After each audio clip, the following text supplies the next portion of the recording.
Hello American family, hope you guys are good. Oh my god. Can you count? Is it countable? That's a lot. That's a lot. Oh my God. That's a lot of IDs, alhamdulillah. And the ID that we have today is for Rossette Karunji.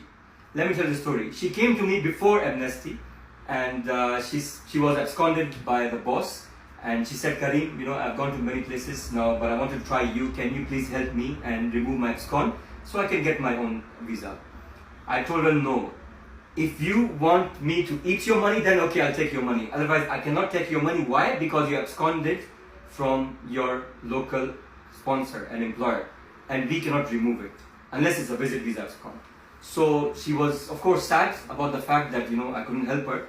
But then again, what happened that she gained our trust. Alhamdulillah. So today she's here in the office and I can't wait. you can't wait. Is it yours? Okay, this is yours. Okay. Rossette Karunji, congratulations first of all, and thank you.